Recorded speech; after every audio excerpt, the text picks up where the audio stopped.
আমার একটা জিনিস যেটা ভালো লেগেছিল বীরভূমের মাটিতে, যেটা আমি জন্ম থেকে বড় হওয়ার পর্যন্ত কখনো দেখিনি, সেটা আমি দেখেছি এই বোলপুরের ডাকবাংলো মাঠে। সেটা হচ্ছে যে আমি ছোটোবেলায় ডক্টর মহানামব্রত ব্রহ্মচারীর একটা নগর কীর্তনে গিয়েছিলাম। সেখানে 1000 শ্রীখোলের একটা নগর কীর্তন দেখেছিলাম। জীবনে আমি প্রথম 1000 শ্রীখোল সেইখানে একসঙ্গে দেখেছিলাম। আর তারপরে আমাদের এই দাদা 4000 শ্রীখোল বিতরণ করেছিলেন বোলপুরের মাঠে। আমি চোখের সামনে সেই 4000 শ্রীখোল বিতরণ দেখেছিলাম। সেই জন্য আপনাকে অনেক ধন্যবাদ জানাই যে গ্রাম বাংলার ঘরে ঘরে যাতে হরি সংকীর্তন, নাম সংকীর্তনের আনন্দে সবাই থাকতে পারেন। সেই জন্য যাদের খোল করতাল কেনার মতন ক্ষমতা ছিল না, সেই জন্য দাদা কিন্তু বোলপুরের মাঠে 4000 শ্রীখোল এবং তার সেই পরিমাণে করতাল হাতে হাতে মানুষকে তুলে দিয়েছিলেন। সেই জন্য আমি ভগবানের কাছে কামনা করি দাদা যেন সুখে থাকেন, আপনারাও সবাই যেন ভালো থাকুন। এই হরি সংকীর্তন হচ্ছে আমাদের আসল সম্পদ, সেটা আমরা সবাই যেন ধরে রাখতে পারি। কাজেই যেটা আমি দেখেছি সেটা তো অস্বীকার করতে পারবো না, কোনোদিন অস্বীকার করতে পারবো না। যার কাছে যে উপকারটি পাওয়া যায় সেটা অস্বীকার করা যায় না। 1000 খোল দেখেছিলাম মহানামব্রত ব্রহ্মচারী সম্মেলনে, আর 4000 খোল দেখেছি আমাদের অনুব্রত মণ্ডল মহাশয়ের 4000 খোল বিতরণ অনুষ্ঠানটায় আমি উপস্থিত ছিলাম, সেটাই দেখতে পেয়েছি। আমার কিন্তু খুব আনন্দ হয়েছিল দাদা। নিতাই গৌর হরিবোল। আর রাজনীতির আমি খুব বেশি জানি না বা বুঝি না, দাদারা অনেক কিছু জানেন বোঝেন, সেই নিয়ে আমি কোনো কথা বলতে চাই না। কিন্তু একটা কথা না বললে নয়, যেটা আমরা পড়াশোনা করেছি, রাজনীতি না পড়লেও আমি কিন্তু পলিটিক্যাল সায়েন্স একটু পড়াশোনা করেছিলাম। তাতে আমি জানতে পেরেছিলাম যেটা, যে মুখ্যমন্ত্রীর দায়িত্ব কী, প্রধানমন্ত্রীর দায়িত্ব কী, রাষ্ট্রপতির দায়িত্ব কী, রাজ্যপালের দায়িত্ব কী, এগুলো আমাদের পড়াশোনার বিষয় ছিল। একটা জিনিস যেটা জানতে পারা যায় সেটা হচ্ছে যে কোনো দেশের রাজনীতি সুস্থ আছে কি না সেইটা জানার জন্য 5টা দিক আছে। সেই দেশের অর্থ ব্যবস্থাটা ভালো কিনা, সেই দেশের শিক্ষা ব্যবস্থাটা ভালো কিনা, সেই দেশের স্বাস্থ্য ব্যবস্থাটা ভালো কিনা, সেই দেশের কৃষিকর্মটা ভালো কিনা, আর সেই দেশের শিল্প বাণিজ্যটা ভালো কিনা। এই 5টা দিক যদি সুন্দরভাবে থাকে কোনো দেশে, তাহলে সেই দেশ কিন্তু, সেই দেশের রাজনীতি সুস্থ আছে। আমরা সবাই ভগবানের কাছে প্রার্থনা করি আমাদের বাংলা তথা আমাদের ভারতবর্ষে এই 5টা জিনিস যেন পরিপূর্ণরূপে আমরা আমাদের জীবনে দেখে যেতে পারি। সেটা হচ্ছে শিক্ষা ব্যবস্থা খুব সুন্দর যেন হয়, আমাদের স্বাস্থ্য যেন ব্যবস্থা যেন খুব ভালো হয়, আমাদের কৃষিকর্ম যেন ভালো হয়, শিল্প বাণিজ্য যেন ভালো হয়। এই 5টা বিষয় আমাদের যেখানে ভালো থাকে, আর অর্থ ব্যবস্থা, এই 5টি জিনিস ভালো হলেই আমাদের দেশ সোনায় পরিপূর্ণ হয়ে যাবে। নিতাই গৌর প্রেমানন্দে হরি বল হরি বল। আজ আমাদের বড় আনন্দের বিষয়, এই শুভ সন্ধ্যায় আমরা সকলে সমবেত হয়েছি ভুবন মঙ্গল হরি সংকীর্তনের রসাস্বাদন করার জন্য। আমার কর্মস্থলের বড় প্রিয়জন সুব্রত দা অনেক দায়িত্ব নিয়ে অনেক কাজ করেন। তিনি বারবার করে অনুরোধ করেছেন, সেই জন্য এই বছর আমি তাকে বলেছি সুযোগ যদি পাই নিশ্চয়ই আপনার ওখানে কীর্তন পরিবেশন করব। তবে প্রচারটা এত বেশি পরিমাণে করেছেন, সেইটা একটুখানি বিড়ম্বনার বিষয় হতেও পারে। কারণ ভগবান আমাকে দিয়ে কীর্তনের সেবাটা করিয়ে নিতে ভালোবাসেন, সেই জন্য আমার শত্রুর কোনো অভাব নেই। পথে ঘাটে চলতে ফিরতে হাজারে হাজারে শত্রু চারিদিকে আমার দিকে তীক্ষ্ণ দৃষ্টিতে তাকিয়ে থাকে, এবং ঈর্ষায় কাতর বহু মানুষ আমাকে অপছন্দও করেন। সেই জন্য এত বেশি প্রচার করে ফেললে পরে তারা আমার আরও গভীর, আরও বড় শত্রুতে পরিণত হতে পারে। সেই জন্য দাদার কাছে বা সকলের কাছেই আমার অনুরোধ, যারা আমাকে ভালোবাসেন নিশ্চয়ই আমাকে ভালোবেসে ডাকবেন, কিন্তু বেশি প্রচার করে ফেললে পরে আমার শত্রুর সংখ্যা আরও বাড়বে, এইটুকুই আর কি বিড়ম্বনার বিষয়, আর কিছু না। তবুও কি জানেন, যারা বেশি ভালোবাসে তাদের সংখ্যাটাই বেশি।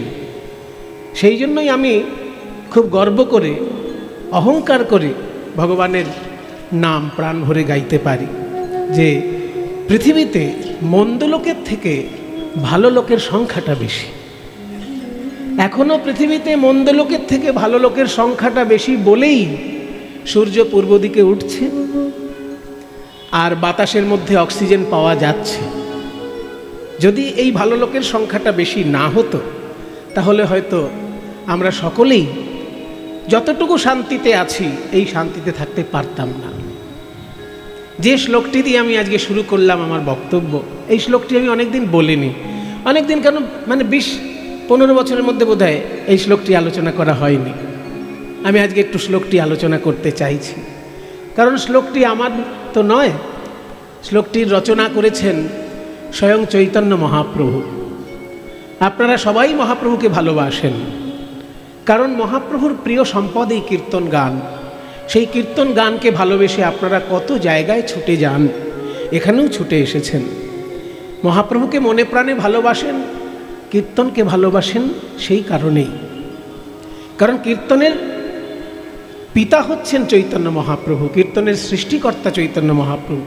যদিও তার আগেও কীর্তন ছিল, কিন্তু কীর্তন এত পরিপূর্ণ রূপে ছিল না, এত রকমভাবে বিচিত্র রসাস্বাদনের কীর্তন ছিল না। মহাপ্রভু আসাতে কীর্তন যেন একদম তার শিখরে পৌঁছেছে, তার সমৃদ্ধির শিখরে পৌঁছেছে।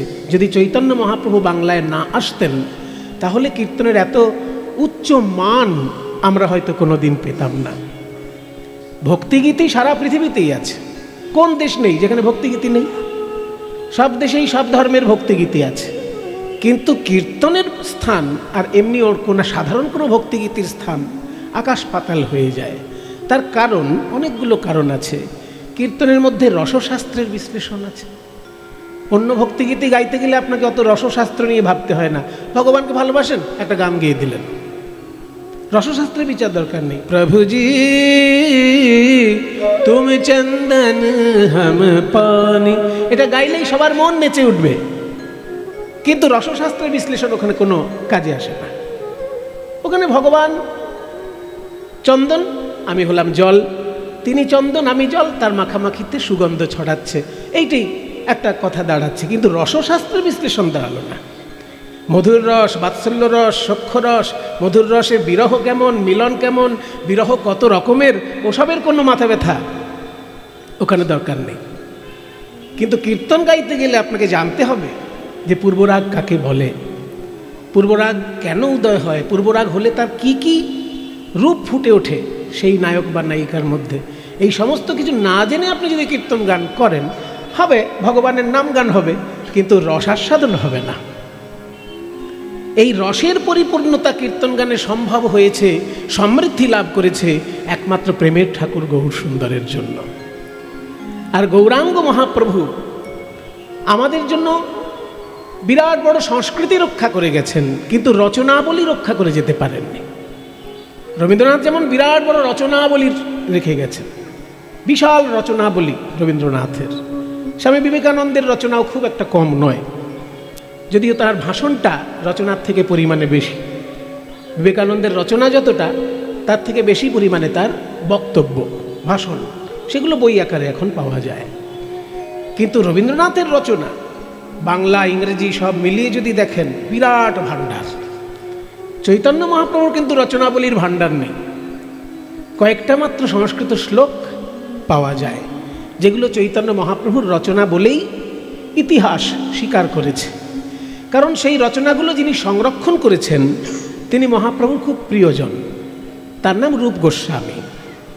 রূপ গোস্বামীর একটা নেশা ছিল সুন্দর সুন্দর কবিতাকে এক জায়গায় গুছিয়ে রেখে দেওয়া, সুন্দর সুন্দর কবিতা। সেই মহাপ্রভুর জন্মের 300-400 বছর আগের কবিতাও পাওয়া যায় তার রচনায়। হ্যাঁ, মহাপ্রভুর জন্মের আগে থেকে 300-400 বছর আগের যেসব কবিতা, সেগুলোও তিনি সংরক্ষণ করেছেন। আর মহাপ্রভুর লেখা 8টি শ্লোক, সেটাও সংরক্ষণ করেছেন। সেই বইটার নাম হচ্ছে পদ্মাবলী, যে গ্রন্থের মধ্যে রূপ গোস্বামী এই সুন্দর সুন্দর কবিতাগুলোকে এক জায়গায় সংকলন করেছেন। কৃষ্ণদাস কবিরাজ আবার সেই পদ্মাবলী গ্রন্থ থেকে 8খানা শ্লোকই চৈতন্য চরিতামৃতের মধ্যে রেফারেন্স হিসেবে ব্যবহার করেছেন। তাই সাধারণ মানুষ যদি মহাপ্রভুর রচনাবলী পড়তে চায়, পদ্মাবলী গ্রন্থ তারা খুব একটা খুঁজে পাবে না, কারণ খুব বেশি পাওয়া যায় না, কখনো কখনো 2-4টে বেরোয়, বিক্রি হয়ে যায়।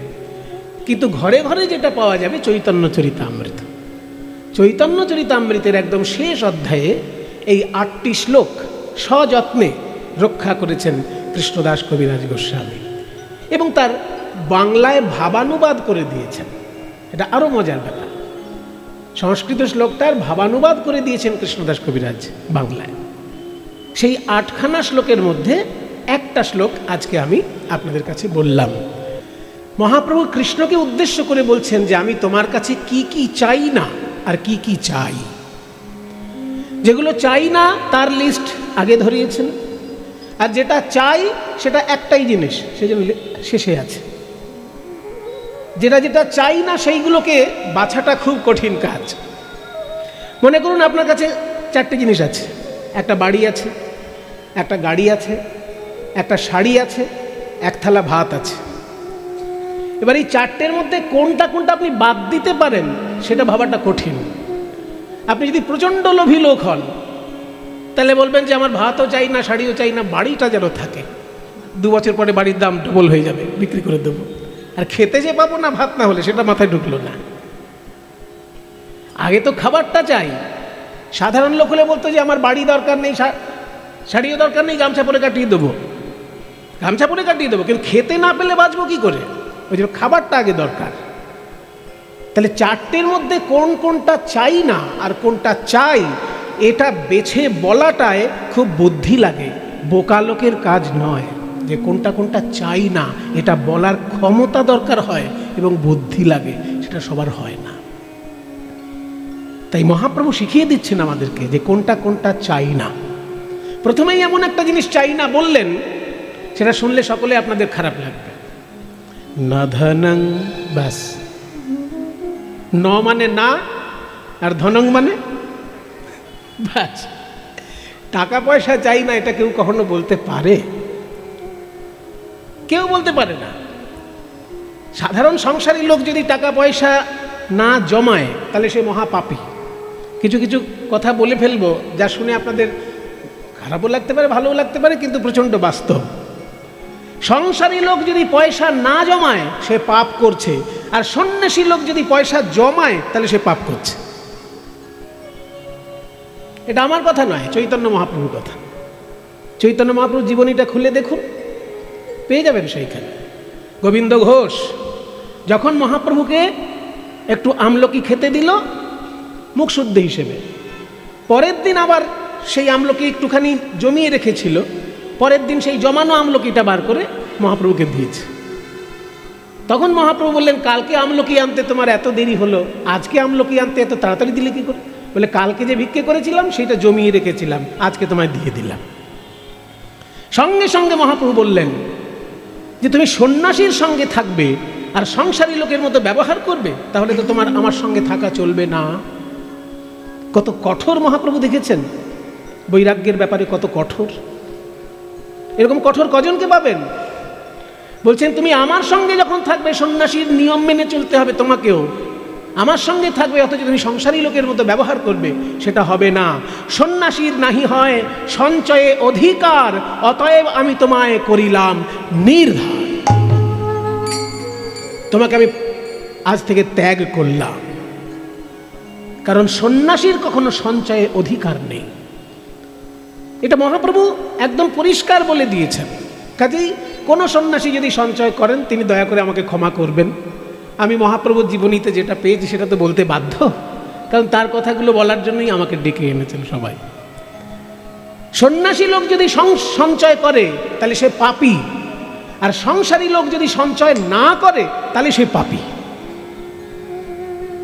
তার উদাহরণও মহাপ্রভু রেখেছেন। সংসারী লোক যদি সঞ্চয় না করে সে যে পাপী, তারও উদাহরণ মহাপ্রভু রেখেছেন। কোথায়? বাসুদেব দত্ত। বাসুদেব দত্ত একবার প্রতিবার উৎসব করত, এত উৎসব করত যে তার চারিদিকে ধার দেনা হয়ে যেত।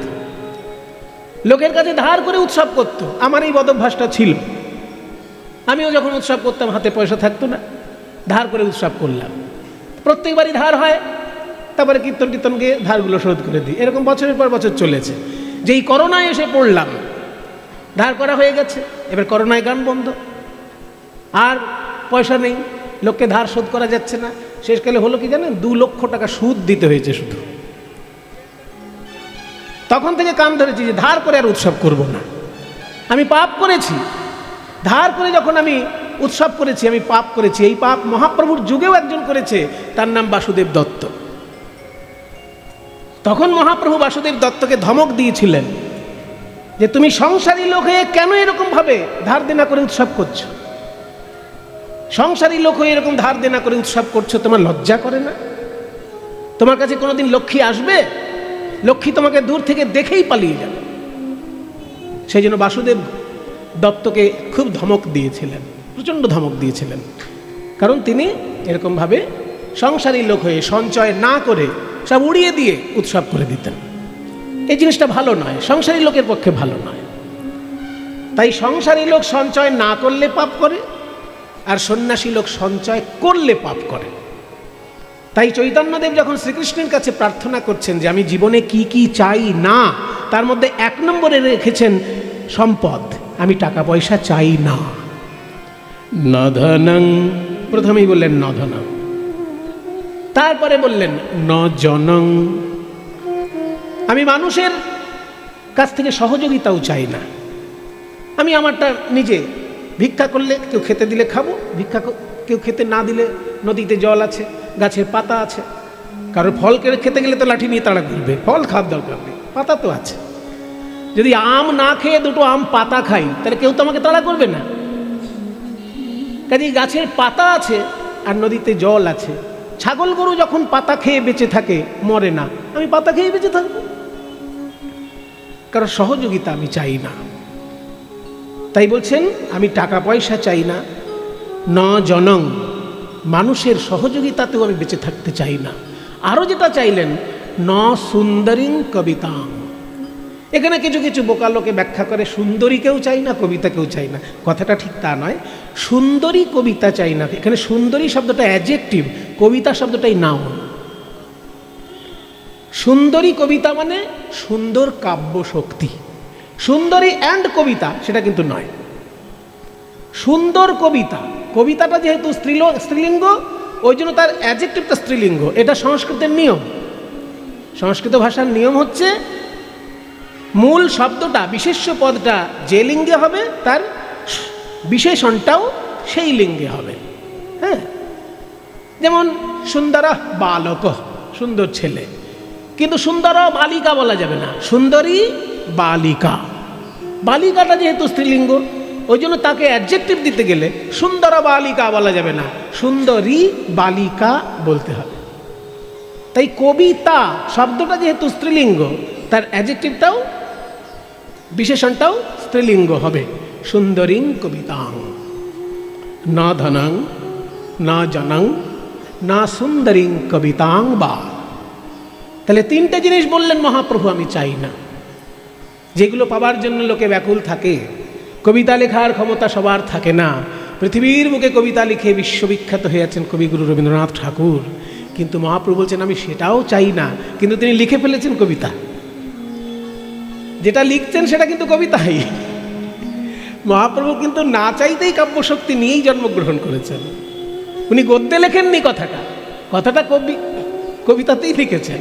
কিন্তু বলছেন যে কাব্যশক্তি পাবার জন্য যে লোকের ভিতরে একটা লালসা থাকে বা একটা নামডাক পাবার যে বাসনা থাকে, সেটা আমার দরকার নেই। কাব্যশক্তি যদি এসে জোটে তো জুটুক। ন সুন্দরীং কবিতাং বা জগদীশ কাময়ে। হে জগদীশ্বর, আমি চাই না। ন কাময়ে, নগুলো আগে আছে, কাময়ে মানে কামনা করি, নগুলো আগে, কামনা করি না। কি না, সম্পত্তি চাই না, লোকজনের সহযোগিতায় বেঁচে থাকবো সেটাও চাই না, কাব্যশক্তি নিয়ে লোককে কবিতা ফলিয়ে দেখেই বেড়াবো সেটাও চাই না। তাহলে কি চাও কি? 3টে জিনিস বললেন চাই না। এবার চাই একটাই জিনিস, মামা জন্মানি জন্মানি, আমার যেন জন্মে জন্মে ঈশ্বরে ত্বয়ি, হে ঈশ্বর তোমাতে যেন আমার জন্মে জন্মে ভবতাৎ ভক্তি, ভক্তি যেন থাকে। ভবতাৎ মানে হোক, হয় যেন, ভবতাৎ যেন হয় ভক্তি, জন্মে জন্মে তোমার চরণে যেন আমার ভক্তি হয়, ভক্তি থাকে। ভক্তিটা কেমন? আহৈতুকী। এইখানে আর একটা মজা দিয়ে দিয়েছে। সাধারণ কথা বললেন না, ভক্তি চাই জন্মে জন্মে, তা বলল না, বললেন অহৈতুকী ভক্তি চাই, যে ভক্তির ভেতরে কোনো কারণ থাকবে না। অহৈতুকী মানে হেতু যেখানে থাকবে না। আমরা সবসময় বলি না যে হে মা, মা তারা, আমার ছেলের যদি চাকরি হয়ে যায় জোড়া পাঁটা দেবো মা, বলি। তাহলে এখানে জোড়া পাঁটা দিয়ে মা তারার কাছে আমি মানত করলাম, অত্যন্ত ভক্তি আমার, তাই কি না, ছেলের যাতে চাকরি হয় সেই জন্য। তাহলে কারণ থাকলো ভক্তির। অনেকে কীর্তনও করান কোনো একটা কামনা বাসনা নিয়ে, যে আমার কারোর হয়তো রোগ হয়েছে, এই রোগ থেকে যেন মুক্ত হয়ে যায়, ঠাকুর কীর্তন করাবো, হয় অনেক সময়। কিন্তু এই কামনা বাসনাকে কেন্দ্র করে যে ভক্তি, সে ভক্তি মহাপ্রভু বলছেন আমি চাই না। যে চাই চাক, আমি চাই না। অহৈতুকী ভক্তি মানে হেতুহীন ভক্তি। ভক্তি শব্দের অর্থ কি? ভক্তি শব্দের অর্থটা কি? ভক্তি শব্দের অর্থ হচ্ছে সেবা। ভজ ধাতু থেকে ভক্তি এসেছে। ভজন আর ভক্তি দুটো শব্দই একই শব্দ। এখানে তি প্রত্যয়, ওখানে অনট প্রত্যয়। যেমন গম ধাতুর সঙ্গে অনট প্রত্যয় করে গমন, আর গম ধাতুর সঙ্গে তি প্রত্যয় করে গতি। তাহলে গমন আর গতি প্রায় কাছাকাছি শব্দ। ঠিক তেমনি ভজন আর ভক্তি একই ব্যাপার, মানেটা একই, সেবা করা।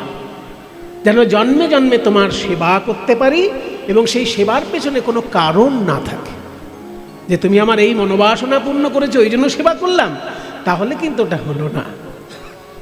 মম জন্মনি জন্মনি ঈশ্বরে ভবতাদ ভক্তি রহৈতুকীত্বই।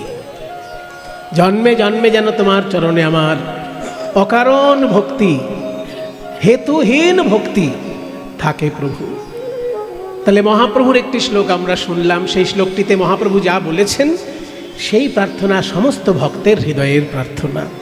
যারাই ভগবানকে ভালোবাসে তাদের সকলেরই এই প্রার্থনা। এবার আমরা দেখি পদকর্তা কি বলছেন। পদকর্তা বলছেন, দেখো গৌরাঙ্গ মহাপ্রভু অবতার আর মৎস্যকূর্ম বরাহ বামন অবতার। তা বলে ওই মৎস্যকূর্ম বরাহ বামনের সঙ্গে গৌরাঙ্গ মহাপ্রভুকে গুলিয়ে ফেলো না। তারা এসেছেন এক একটা কারণে, আর মহাপ্রভুর আগমনের বহু কারণ। তারা এসেছেন কেন না, গীতায় বলা আছে অবতার হয় কেন?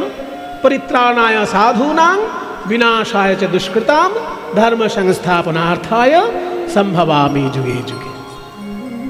যুগে যুগে আমি আসি, ভগবান বলছেন। তিনটে প্রধান কারণ দেখিয়েছে, যদিও তার কারণ আগে থেকেই আছে। যদা যদা হি ধর্মস্য গ্লানির্ভবতি। প্রথম কারণ হচ্ছে যখন যখনই ধর্মে গ্লানি এসে জমে যাবে, ভগবানের নিজের তৈরি ধর্ম, আর সেই ধর্মে যখন গ্লানি প্রবেশ করে, জুয়াচুরি ঠকবাজি যখন প্রবেশ করে, ধর্ম নিয়ে যখন মানুষের ক্ষতির কারণ হয়, তখন ভগবান নিজে নেমে আসেন সঠিক ধর্মকে রক্ষা করার জন্য। তাই বলছে ধর্মে যখন গ্লানি আসে তখন আমি আসি। অভ্যুত্থানম অধর্মস্য, যখন অধর্মের অভ্যুত্থান হয় তখন আমি আসি। পরিত্রাণায় সাধুনাম, সাধুদেরকে রক্ষা করার জন্য আমি আসি। বিনাশায় চ দুষ্কৃতাম, দুষ্কৃতীদেরকে বিনাশ করার জন্য আমি আসি। এবং ধর্ম সংস্থাপনার্থায়, ধর্মকে পরিষ্কার পরিচ্ছন্ন করে প্রতিষ্ঠা করার জন্য আমি আসি। এই পাঁচটা কারণ ভগবান দেখিয়েছেন কেন অবতার আসে। তো সেই একই কারণে কিন্তু মৎস্য কূর্ম বরাহ বামন নৃসিংহ সব অবতার, কারণ ওইগুলোই। কিন্তু চৈতন্যদেবের যে আগমন, তাতে শুধুমাত্র ধর্ম রক্ষা, দুষ্কৃতি দমন আর সাধু রক্ষা তা নয়, সাধুর পরিত্রাণ শুধু তাই নয়। সেখানে কি ঘটল না, যে বিশুদ্ধ প্রেম গোলকের ভাণ্ডারে থাকে, যা মানুষের ধরাছোঁয়ার বাইরে ছিল, সেই গোলকের প্রেম এসে মহাপ্রভু জনে জনে বিতরণ করে দিলেন। তাই অন্য পাঁচটা অবতারের সঙ্গে মহাপ্রভুকে গুলিয়ে ফেললে চলবে না। পদকর্তা বলছেন, বড় অবতার ভাই, বড় অবতার, এই যে পতিতেরে বিলাওল প্রেমের ভাণ্ডার। গৌর অবতারের কথা বলছে, গৌরাঙ্গের অরুণার কথা কহিবারে নারী সংকীর্তন মাঝে নাচে কুলের বৌহারি। মহিলাদেরকে সম্মান দেওয়া, এটা বড় বড় ধর্মের মধ্যে খুব বেশি দেখা যায় না। আপনি দেখুন অন্যান্য ধর্মের ক্ষেত্রে আমরা দেখতে পাই যে নারীদের সম্মান খুব বেশি কিন্তু নেই। তিনটে প্রধান ধর্ম তো, মূলত 4-5টাই প্রধান ধর্ম আছে। পৃথিবীতে সব থেকে বেশি সংখ্যায় কোন ধর্মের লোক বাস করে? খ্রিস্টান। পৃথিবীতে খ্রিস্টান ধর্মের লোক সব থেকে বেশি। তার কারণ কি? তার কারণ হচ্ছে ইউরোপিয়ানরা যেখানেই গিয়ে দেশ দখল করেছে সঙ্গে সঙ্গে খ্রিস্টান ধর্ম প্রচার করে দিয়েছে। তা নাহলে আফ্রিকার ওই জঙ্গলে কে চিনবে যীশু খ্রিস্টকে বলুন? আফ্রিকার যে জঙ্গলে মানুষ জীবনে সংস্কৃতির মানে সভ্যতার আলো জীবনে যারা দেখেনি, তারা কি করে যীশু খ্রিস্টকে চিনবে? যীশু খ্রিস্টকে চিনতে গেলে তো একটু ইংরেজি পড়তে হবে, একটু বাইবেল টাইবেল পড়তে হবে। কাজেই ইউরোপিয়ানরা যেখানেই দেশ দখল করেছে, সে আফ্রিকার দেশ হোক আর আমেরিকার দেশ হোক, আফ্রিকা আর আমেরিকা যেখানেই দখল করেছে ইউরোপিয়ানরা, সঙ্গে সঙ্গে বড় বড় খ্রিস্টান সাধুদেরকে নিয়ে গেছে, বলে ধর্ম প্রচারের দায়িত্ব আপনাদের আর ব্যবসা করার দায়িত্ব আমাদের। দুই ধরনের ইউরোপিয়ান সারা পৃথিবীতে দেশ দখল করেছে। যেখানেই তারা গেছে দেশ দখল করতে, একটা করে চার্চ বানিয়েছে আর ধর্ম দিয়ে মানুষগুলোকে তাদের যে পূর্বপুরুষের প্রাচীন ধর্ম ছিল সব ভুলিয়ে টুলিয়ে দিয়ে খ্রিস্টান ধর্ম প্রচার সারা পৃথিবীতে। ওই জন্য সারা পৃথিবীতে খ্রিস্টান ধর্মের সংখ্যা সব থেকে বেশি। এর কারণ ইউরোপিয়ানদের দখলদারি। তারপরেই সংখ্যায় যারা বেশি আছে সেটা হচ্ছে মুসলমান ধর্ম। তাদেরও ব্যাপারটা প্রায় কাছাকাছি। তারা যেখানেই দেশ দখল করেছে সেইখানেই ধর্মান্তরিত করেছে লক্ষ লক্ষ মানুষকে।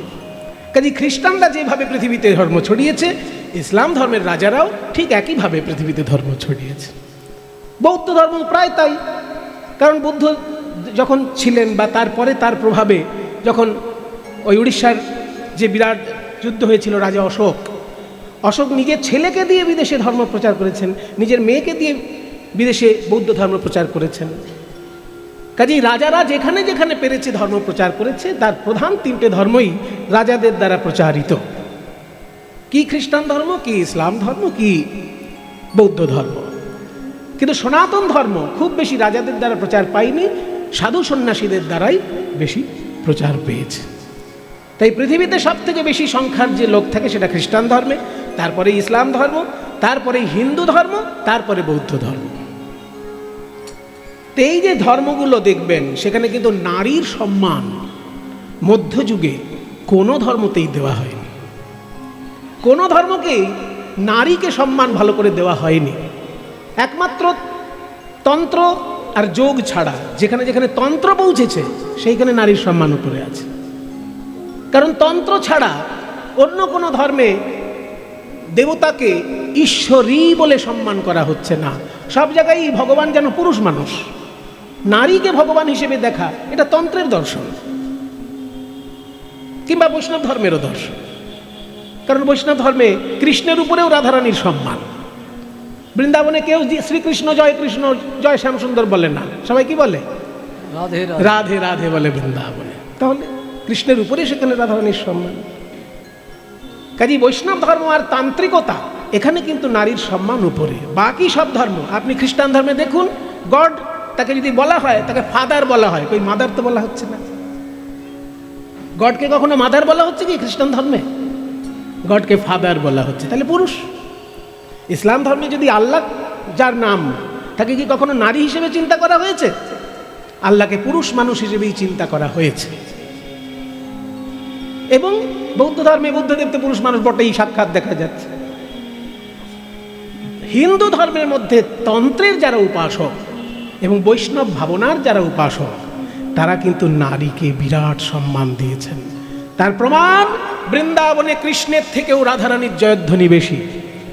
আর শাক্ত যারা, তাদের কাছে শিবের থেকেও মায়ের যেন জয়ধ্বনি বেশি। তাই একাদশ রুদ্র থাকলেও শিব সেই একটা রূপেই পুজো পাচ্ছেন, কিন্তু দশ মহাবিদ্যার পুজো সমান সম্মানে তন্ত্রের মধ্যে বিরাজ করছে।